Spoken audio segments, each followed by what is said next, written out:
क्या भोजपुरी इंडस्ट्री इससे आगे नहीं जा सकती है? दोस्तों, इस सोच को बदलना होगा। नए नए कलाकारों को भी मौका देना होगा। हो सकता है कि आने वाले कलाकार पढ़े लिखे हो, आने वाले कलाकार भोजपुरी का नया रूप में रिप्रेजेंट करें। तो इस हिसाब से अगर हमारे जो भी भोजपुरी दर्शक हैं अगर नए नए कलाकारों को भी सपोर्ट करें तो भोजपुरी इंडस्ट्री का जो रंग रेखा है उसको आसानी तरीके से चेंज किया जा सकता है और हमारी भोजपुरी भी ग्रो कर सकती है। क्योंकि भोजपुरी के लिए इतना डेवलपमेंट ये काफ़ी नहीं है, ये बहुत ही कम है। क्योंकि हर जगह जहाँ भी आदमी जाता है भोजपुरी इंडस्ट्री के नाम सुनकर लोग हंसने लगते हैं। उनको ऐसा लगता है जैसे उन्होंने कोई जोक सुन लिया हो या किसी ने उनके साथ मजाक किया हो। तो ऐसा बिल्कुल भी नहीं। हमारे भोजपुरी का छवि को बचाना है तो हमें नए नए कलाकारों को भी मौका देना पड़ेगा, नए नए कलाकारों को भी आगे बढ़ाना पड़ेगा, तब जाकर के कहीं भोजपुरी इंडस्ट्री का विकास हो सकता है। दोस्तों, हमारी यह बात से आप लोग सहमत हैं कि नहीं हैं? अब यह आप हमें कमेंट करके बताइएगा।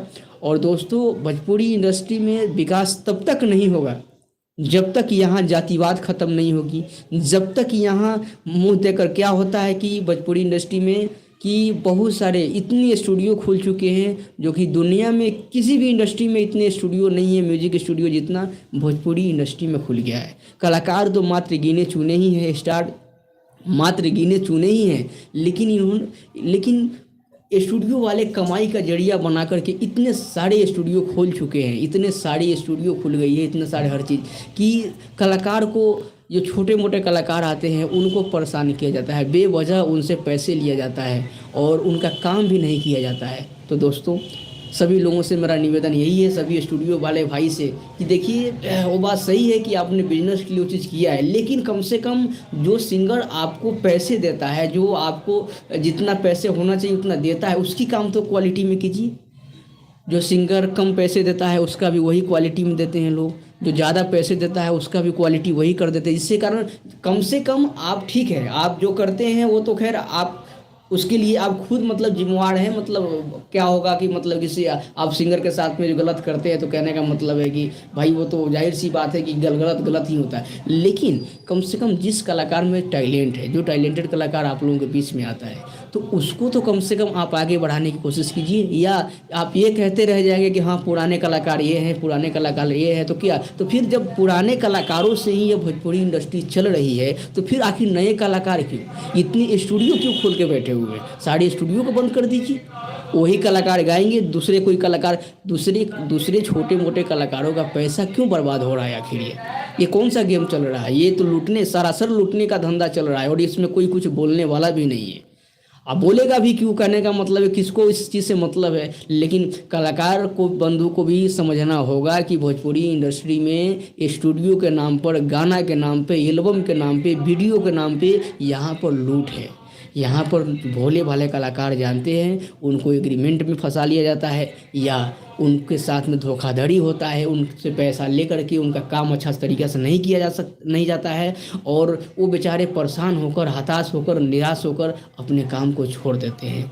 तो सभी स्टूडियो वाले भाई से भी निवेदन है और सभी कलाकारों से भी है कि भाई साहब आप लोग जाएं तो सही से काम करवाएं। अगर आप पैसा देते हैं, मेहनत का पैसा होता है, तो उस पैसे का सही सदुपयोग करें।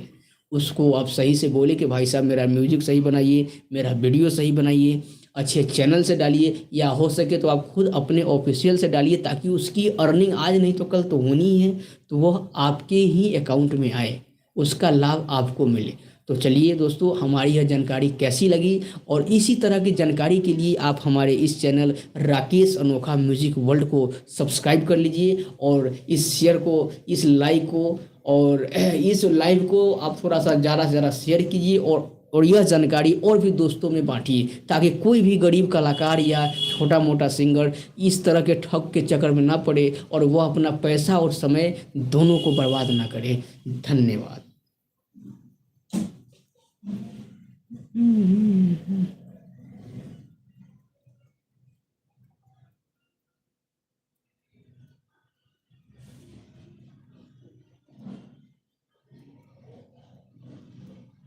के दिलवा में जगह बना के